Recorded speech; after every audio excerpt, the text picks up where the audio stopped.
Have you ever mistaken persuasion for care? That's the trick. The most effective sales pitches don't feel like sales. They feel responsible, thoughtful, even protective, because we've all walked into something that looked completely wholesome and halfway through realized, oh, this is a sales pitch wearing a cardigan. That happened to me this week. And it wasn't loud. It wasn't pushy. It was subtle, which is exactly why it matters. The hardest things to name aren't the obvious red flags. They're the moments that look kind, sound trustworthy, feel well-intentioned, and still, something in you tenses. Not alarm, not suspicion. Just your spidey senses going, do I really trust this?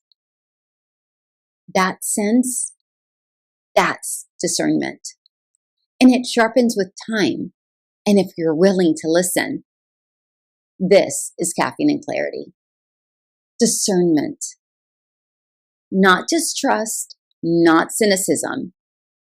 The ability to listen closely, to ask better questions, even when the person in front of you seems sincere, especially then. This episode is for the person who believes she chooses freely, but is brave enough to ask, am I?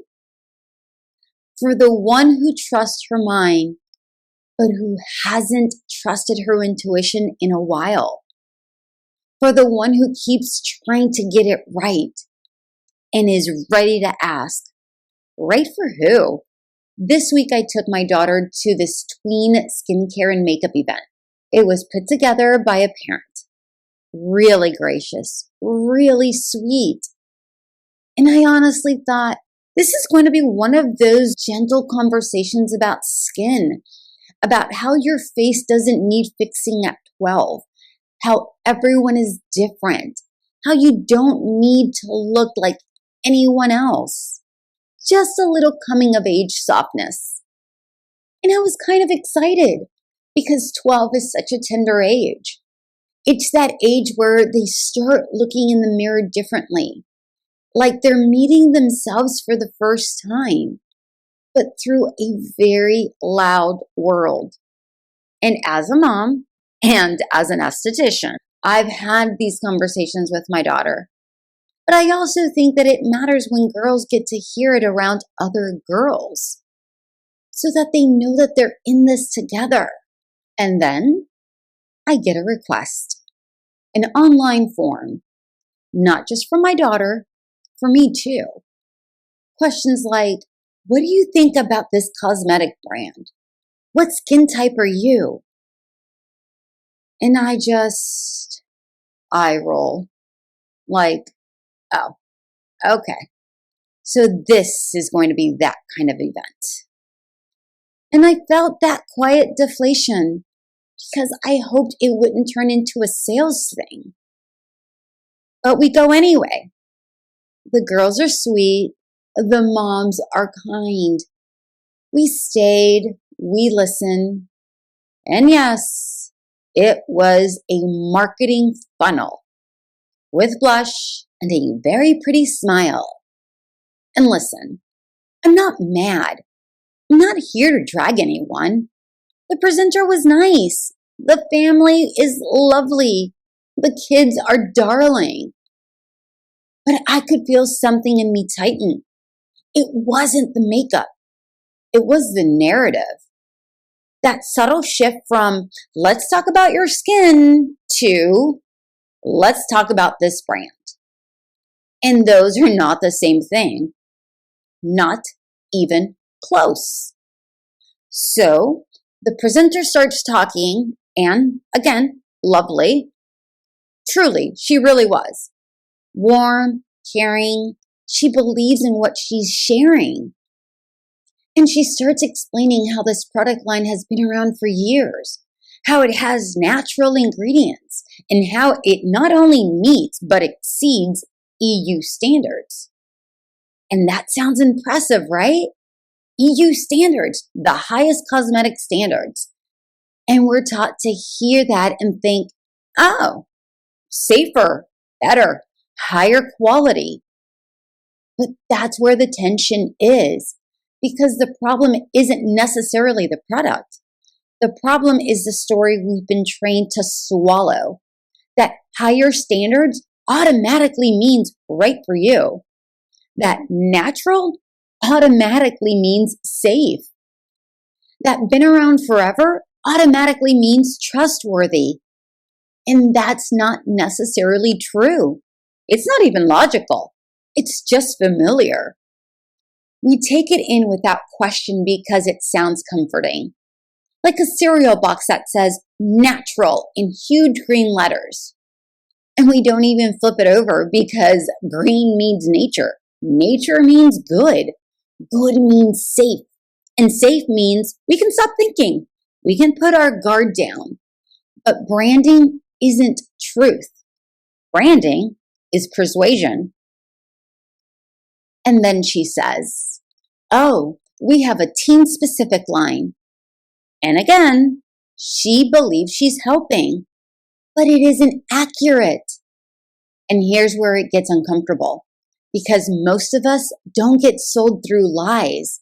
We get sold through language, through words that sound responsible, through phrases that feel researched, through authority we don't think to question. That's how persuasion works now. It doesn't shout, it reassures. The brand doesn't even actually have a teenage-specific line. It has products they recommend for teens. That's different. And you might say, Amray, aren't you splitting hairs? And I'm like, am I though? Or am I naming the exact way consumers get guided? Rewording, rephrasing, repackaging. Because teen specific sounds like it was made for them, like it was designed with 12-year-old skin in mind. But recommended for is marketing language, not formulation language. And those distinctions matter, especially when we're talking about kids. And this is the part where I want to really be careful, because this isn't about becoming paranoid. It's not about distrusting everyone. It's not even about makeup or products. This is about outsourcing your knowing. It's about remembering that you are allowed to pause. You are allowed to say, what they're saying sounds wonderful, but something isn't adding up for me. You're allowed not to be swept up by something just because it's presented beautifully or eloquently or confidently, even if it's kind, even if the person means well, even if the person appears more educated than you in that area, even if everyone else is nodding along. Discernment isn't universal. It's individual. It's that whispered voice inside that asks, this may be right for others, but is it right for me? And you don't have to justify it immediately. You don't have to argue. You don't have to make it awkward. You can just notice it. And especially as women, we've been trained to override that voice, to be polite, to not question too much, to trust the packaging, to trust authority, to trust the person holding the microphone.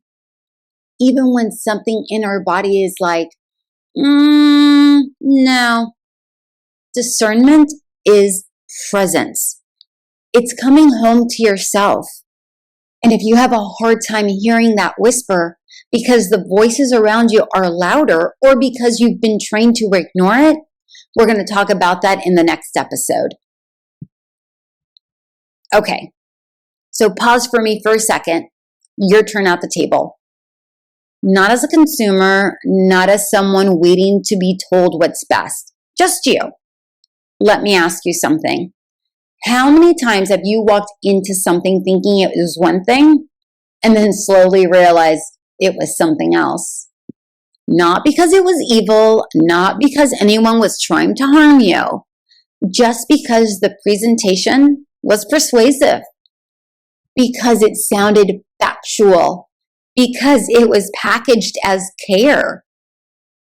Where in your life have you been handed a narrative that looked good, but didn't feel fully true? Where have you been told, this is better, this is cleaner, this is safer, this is natural? And something in you whispered, for who? Have you ever bought something, trusted something, followed someone, not because you understood it, but because the person delivering it sounded confident, charismatic, certain, more informed than you? Have you ever gone along with something because everyone else was nodding and you didn't want to be that person? Be honest. When was the last time you said yes because it sounded impressive, smart, polished, authoritative, not because it was right? What words make you lower your guard? Natural, approved, high standards, clean, recommended, safe? And what would you change if you started asking one more question? Not aggressively, not suspiciously, just honestly, with curiosity. What does this actually mean? Not for the market, not in general, but for me, for my body, for my child, because discernment is specific. And maybe the question isn't, what's the best product? Maybe the question is, when did I stop trusting my own knowing? So later, when I had a free moment, I did what I always do. I went home, I opened my laptop, and I looked up the ingredients. Not because I wanted to prove anyone wrong, not because I wanted to be cynical, but because I wanted to understand what was actually being offered, especially to a 12-year-old skin. And what I found was sobering. Less than half of the ingredients were natural. And more importantly, I didn't find the formulas appropriate for 12-year-old skin. It most certainly wasn't something I personally felt comfortable putting on my daughter's face as a mom, and even more so as an esthetician. And that's the thing. A global brand cannot be 100% natural, period. Because anything truly natural doesn't last forever. It separates, it spoils, it changes. In order for products to sit on shelves and in warehouses for years, to survive shipping, to stay stable, they need preservatives, they need stabilizers, they need structure. And yes, there are some naturally derived ones, but most are synthetic. And that doesn't automatically make them bad, but it does make the word natural a little less simple than what we want it to be. Because natural has become a feeling, a vibe, a comfort blanket, not a guarantee. And what's hard is we want it to be simple. We want a label that means safe, done, trust this. But skincare doesn't work like that. Still, the narrative we're sold is natural means pure, pure means safe, safe means better. But skincare isn't that simple. Healthcare isn't that simple. A diet isn't that simple. An exercise regime isn't that simple. Because what's good for one person may not be good for the next. What's clean for one person might be irritating for another. What works beautifully for an adult might be completely unnecessary for a child. And this is where it gets personal. My standards for my skin, and especially for my daughter's skin, are very specific. They're not based on what a brand tells me. They're based on understanding the skin, knowing her, and knowing what her skin actually needs. And that's why I'm not splitting hairs, because these details matter, especially when we're talking about kids who are still learning how to trust themselves. And yes, people love to say, well, it meets EU standards. Okay, great. Europe does have stricter cosmetic regulations than the US. That is true. But even that gets turned into a story. Like the highest standard automatically means the right standard. And it doesn't. Japan regulates skincare almost like medicine.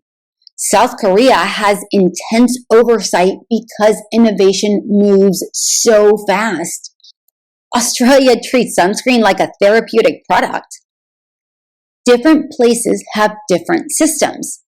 None of them can replace the most important question. Is it right for me? Is it right for my body? Is it right for my child? Because if we don't understand ourselves, how can we outsource that knowing? How can we hand it over to a brand, a so-called professional, an influencer, or even a well-meaning person with a microphone, and assume they know better than we do? So, if something is surfacing for you today, just sit with it. Let it rise. You don't have to become an expert overnight. You don't have to distrust everything. Just start with one small thing. Pause. Ask. Listen. Come back to yourself. And if this episode made you think of someone, a friend, a sister, another mom, you can share it. Not as a warning, just as an invitation to trust your own discernment. Here's your sip of the day. Discernment is trusting the pause more than the pitch. Not the packaging, not the confidence, not the consensus.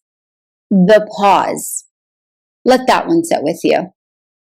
Before we close, if Caffeine Clarity has felt like the steady place for you, something you keep company with during your week, there are a few simple ways to support this space. You're always welcome to subscribe or leave a comment. Those small gestures help at no cost to you. And if it feels right, there's also the option to donate or visit the shop and choose something that feels like it belongs with you. Mostly, I'm just really glad you're here and grateful for the way that you make room for conversations like these. We live in a world full of beautiful packaging and presentation. Some of it is genuinely good, and some of it is just persuasive nonsense. You are not meant to live in a fog of persuasion. You are meant to live alert, not suspicious, not anxious, awake. And maybe the question isn't, what's the best product? Maybe the question is, do I know myself well enough to choose? Because your skin, your daughter, your life are not marketing demographics. It's personal. It's specific. And the older I get, the more I realize discernment isn't about having all of the answers. It's about being willing to ask, is this actually aligned with me? Even if it's wrapped up in something pretty. So tell me, where are you being invited to come back to your own knowing? If this hits something in you, especially that tension between wanting to be certain and wanting to be right, watch Unbecoming Certainty next. It's the deeper layer of this conversation. And if you recognize yourself in going along just to keep the peace, Unbecoming Reliability will probably feel uncomfortably familiar. I'll link both here. Thank you for sitting with me today on Caffeine Clarity. New episodes every week. If this episode made you rethink a narrative that you've been handed, or reminded you that you're allowed not to respond immediately, You don't have to figure everything out today. Stay conscious inside the moment. And I'll leave you with this. What's one place in your life where you're ready to trust your own discernment again? Talk soon.